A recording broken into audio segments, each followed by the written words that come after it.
Hi everyone, welcome to the channel. Today's episode I'm going to speak about my uh, first flare up um, of the MS symptoms and my which led up to my official diagnosis of multiple sclerosis. Um, so I don't know why I remember this specifically, but it was the first Monday of September 2021 for some reason. Um, I started getting kind of tingling in my hands and fingers. Um, I thought that's strange. I don't usually get that. It didn't go away as the day went on. I kind of knew it was like a common sort of symptom of multiple sclerosis, so I didn't really uh, worry too much about it because I kind of knew it was probably that, and it wasn't bothering me too much. It was only kind of slight.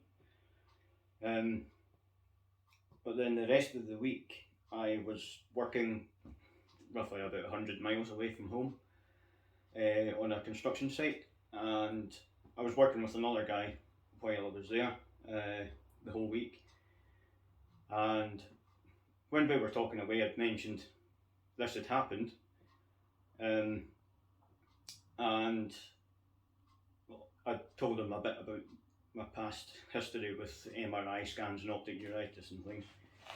And as the week went on,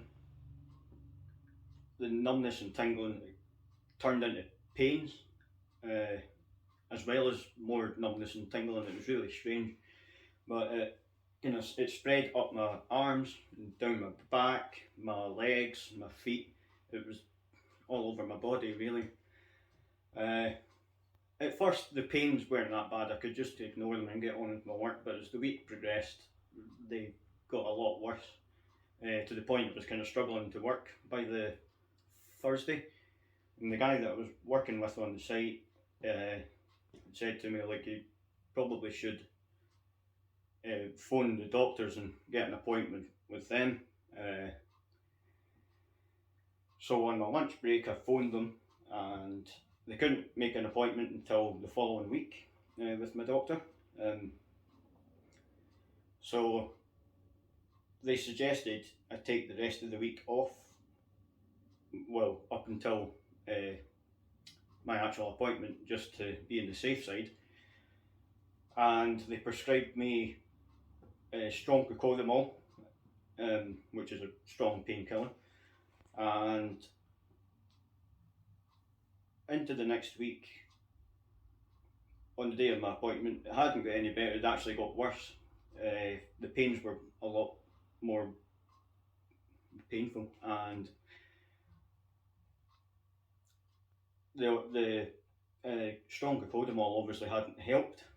So he suggested that it kind of points towards it probably being neurological pains because of obviously my history with getting these tests done for multiple sclerosis. So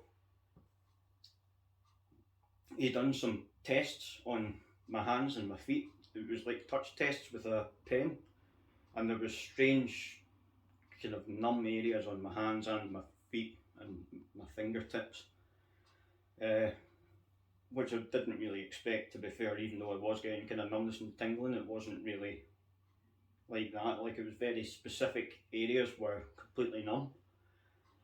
Um, so he decided to prescribe me tablets called amitriptyline, which have been known to ease neurological pains.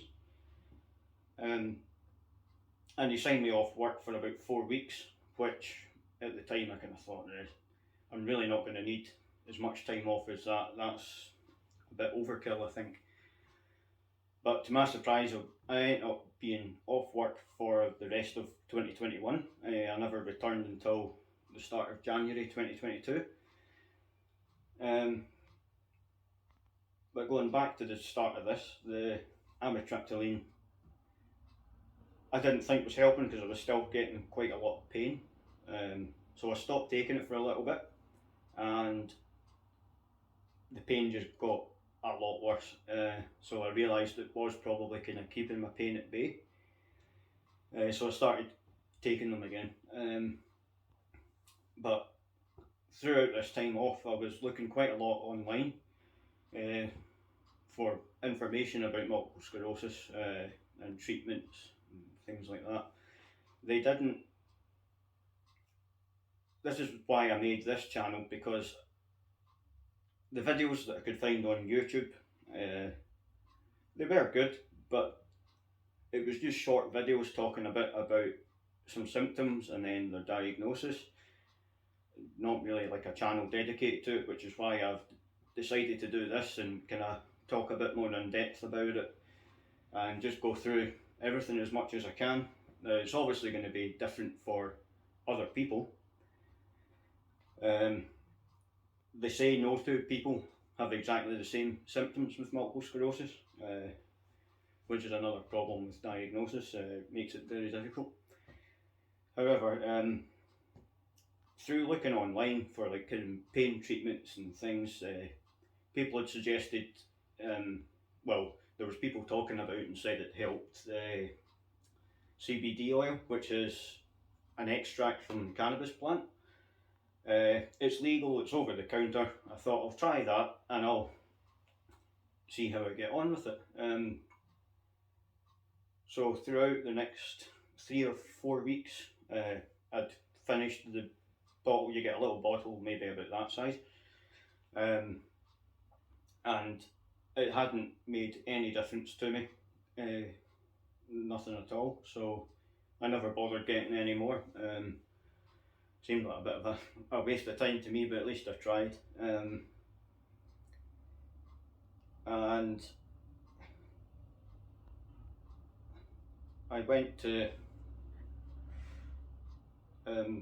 hospital again while I was off. This was at the start of September. I think I mentioned it in one of my previous videos that they'd found a tumour in a saliva gland, which is like along my jawline. I'd actually went in just before Christmas to get it removed, which didn't make me feel any better. My face had ballooned out to about here. I could actually see it in my peripheral vision. I could barely open my jaw enough to put a fork full of food in my mouth. It was really, really painful, but it was short-lived. It was maybe a couple of weeks and my face was pretty much back to normal, thankfully. So as I mentioned, in the start of January, I went back to work. Had a phased return to work.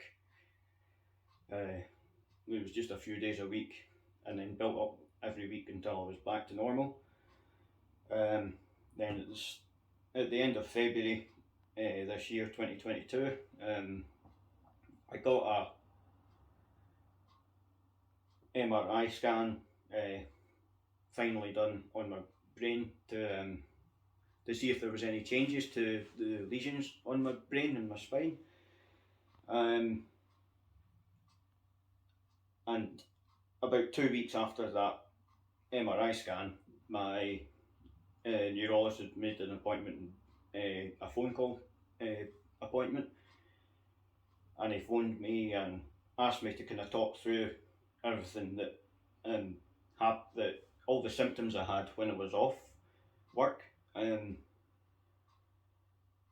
I'd forgotten to mention before as well, I have a really strange symptom where I was totally fine walking upstairs, but strangely walking downstairs, for whatever reason, my legs would shake. It wasn't terrible, but it was enough to be noticeable, and it felt strange, and I didn't like that at all. But anyway, the symptoms that I'd explained to the neurologist, mixed with what he'd found on the MRI scan, which he described as significant changes. When I asked him to kind of explain the significant changes, he said, from my initial scans, I had 4 lesions on my brain and 1 in my spine, and then looking at the new MRI, I'd actually developed 5 new lesions on my brain, but no more on my spine, thankfully. And with all that information, he decided then and there on the spot to diagnose me officially, and gave me a list of different disease modifying treatments to look through and kind of look up information on them and kind of narrow it down and make a bit of a decision before my first appointment with my MS nurse that had been appointed to me to decide on a treatment and get started. I'll speak more about that in my next video. I'll talk about treatments, the treatments that I was offered, from what I can remember anyway, and the treatments I'm on, the side effects, good or bad, and I'll just go into it a bit and explain my experiences with treatments. So I hope you've enjoyed this video, and if you've enjoyed the channel so far, and feel free to like and subscribe if you want to continue following the journey. Also, if you've got anything to ask me or speak to me about, please don't hesitate to leave a comment. I'll get back to everyone that does. I'd love to hear from other people with MS, either diagnosed or people that are investigating for it. I want to hear what other people have to say and their experiences, and see if any of it's kind of similar to mine or totally different to mine. Like I say, I'll get back to everyone. I want to hear more from other people, and as I've mentioned, next episode I'll be speaking more about my treatment. I would like to look forward to seeing you then. Until then, take care.